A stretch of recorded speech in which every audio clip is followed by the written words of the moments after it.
من دابۃ الا علی اللہ رزقھا. بڑا مزہ آتا ہے یہ پڑھنے میں. زمین پہ چلنے والی جتنی مخلوق ہیں, چاہے خشکی میں یا سمندر میں, سب کا رزق کس کے ذمے ہے؟ اللہ کے اوپر ہے, اللہ کے ذمے ہے. وَيَعْلَمُ مُسْتَقَرَّهَا وَمُسْتَوْدَعَهَا, سب کے ٹھکانوں کو بھی وہ جانتا ہے. بعض لوگ کہتے ہیں کہ پھر بھوکے بھی تو لوگ مرتے ہیں. اگر سب کا رزق اللہ کے ذمے ہے تو پھر بھوکے لوگ, کچھ جانور بھی بھوکے مر جاتے ہیں. قرآن مجید میں جہاں بھی اس طرح کے کلام ہے نا کہ اللہ رزق دیتا ہے یا اللہ کے ذمے ہے یا یہ کرو گے تو رزق ملے گا, تو وہ تمام باتیں اللہ کی مشیت کے ساتھ متعلق ہیں. مشیت کا مطلب یہ ہے کہ جب اللہ چاہتا ہے. بعض دفعہ اللہ کی مصلحت ہوتی ہے تو وہ رزق پہنچا سکتا ہے مگر کسی مصلحت سے پہنچاتا نہیں, آزمائش میں ڈال دیتا ہے. تو ان آیتوں کا مطلب یہ ہے کہ اللہ کے نظام میں خرابی نہیں ہے یا اللہ کی ذات میں خرابی نہیں ہے. بعض دفعہ جان بوجھ کر اللہ کسی کو آزمائش میں ڈال کے بھوک سے مار دیتا ہے, کیونکہ یہ بھی موت کا ایک طریقہ ہے. جیسے اللہ کسی کو ایکسیڈنٹ میں مار دیتا ہے, اللہ کسی کو بخار سے مار دیتا ہے, کسی کو وبا سے مار دیتا ہے, تو اللہ کسی کو بھوک سے بھی مار دیتا ہے. اس کا مطلب ہے کہ اللہ کا نظام خراب نہیں ہے, تو یہ آٹومیٹیکلی نہیں ہو رہا سب کچھ جو کچھ ہو رہا ہے. لیکن حقیقت یہ ہے کہ ہم مشاہدہ کرتے ہیں ایسی ایسی جگہوں سے اللہ رزق پہنچاتا ہے کہ آپ کی سوچ ہوگی اور لگتا ہے کہ واقعی یہ کام کس کا ہے؟ اللہ کا. میں اکثر ایک واقعہ اپنا بیان میں سناتا رہا ہوں, بہت پہلے, پرانا ہو چکا ہے, پرانے لوگوں نے سنا ہے, نئے لوگ نہیں سنا, لیکن مجھے بڑی عبرت ہوئی تھی اس واقعے سے. میں گلشن اقبال میں رہتا تھا تو ہمارے صحن میں بلی نے بچے دے دیے, اور آپ کو پتہ ہے مائیں جب بچوں کو فیڈ کراتی ہیں نا تو بہت زیادہ ان کی انرجی سرو ہوتی ہے, ان کو بھوک بہت لگتی ہے, ان کو پہلے سے ڈبل خوراک چاہیے ہوتی ہے. تو اب مائیں جب بچوں کو دودھ پلاتی ہیں تو ان کا دال پانی رزق شوہر نے اپنے ذمے لے لیا ہوتا ہے کہ تم فیڈ کراؤ, ہم کما کے لا رہے ہیں.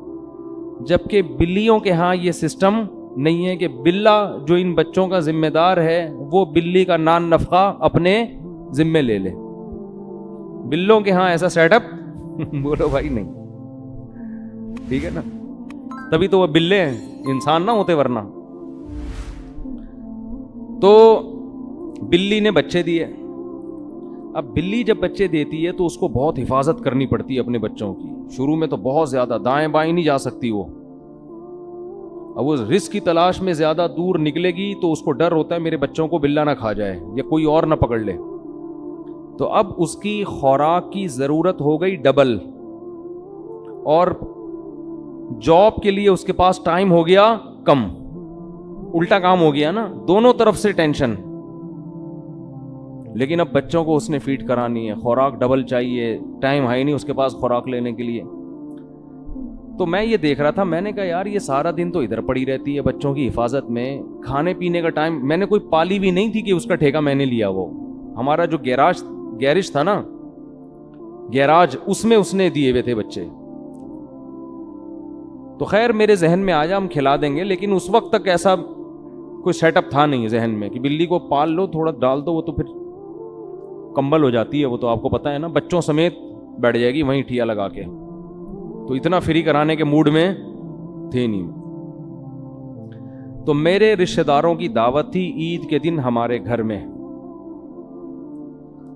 تو سب کو ہم نے گھر میں بلایا ہوا تھا, والدہ کو بھی اور بھائی بہنوں کو بھی نا. عید کے دن میرے گھر میں سب نے کہا تھا کہ بھئی عید اس دفعہ صبح کہاں گزاریں گے؟ یہ مولانا صاحب کے گھر میں.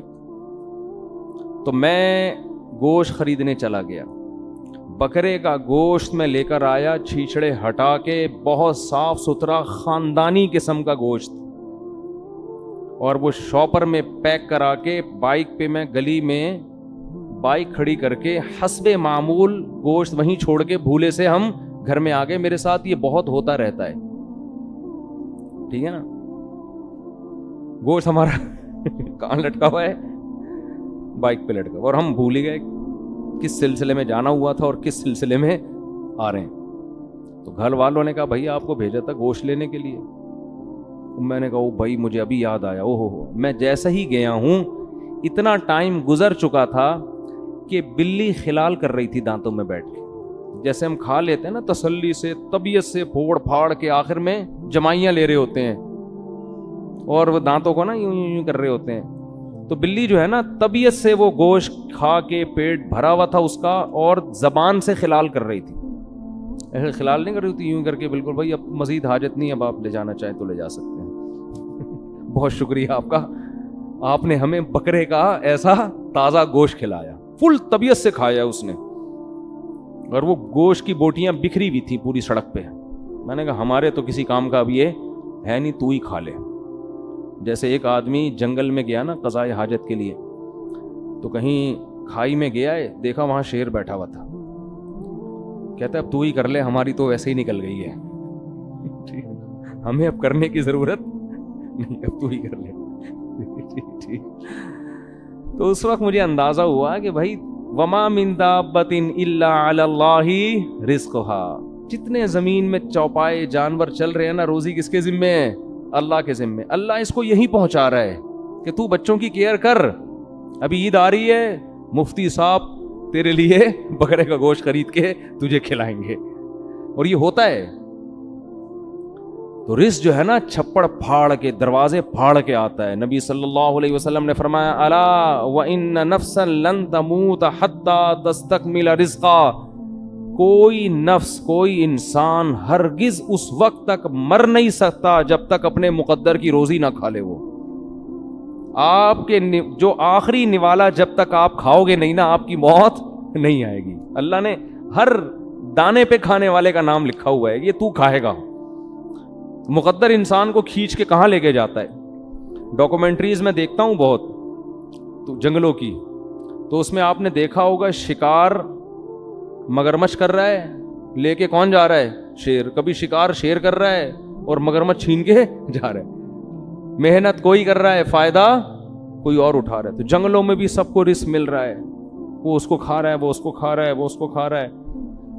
تو اللہ نے فرمایا وما من دابۃ فی الارض الا علی اللہ رزقها. اسی آیت کی وجہ سے اور اس جیسی دوسری آیتوں کی وجہ سے علماء منع کرتے ہیں کہ رزق کی تنگی کے خوف سے نسل روکنا جائز نہیں ہے, کہ میں بچوں کو کھلاؤں گا کہاں سے. اس کا مطلب یہ بچے آپ کے بچے پہلے ہیں, اللہ کی مخلوق نہیں ہے. بھائی اللہ کی مخلوق پہلے ہیں, آپ کے بچے بعد میں. تو اللہ نے تو اپنی مخلوق پیدا کرنی ہے, ان کو پالنے کے لیے ماں باپ کو پیدا کیا ہے.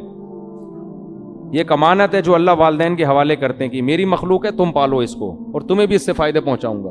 آپ کہتے ہیں اللہ کی نہیں ہے, یہ تو میرے بچے ہیں, میرے ذمے, میرے ذمے. کیسے بچہ پیدا ہوتے ہی ماں کی چھاتیوں میں دودھ آ جاتا ہے, اتنی بڑی دلیل کہ یہ کس کے ذمے ہے؟ اللہ کے. بے وقوف یہ سمجھتا ہے کہ صرف دودھ آ سکتا ہے اور کچھ نہیں. عقل مند یہ سمجھتا ہے کہ ابھی چونکہ دودھ کی ضرورت ہے اس لیے دودھ مل رہا ہے. تو یہ اس کی علامت ہے کہ جس چیز کی جب ضرورت ہوگی اللہ وہ انتظام کرے گا. سمجھتے ہو؟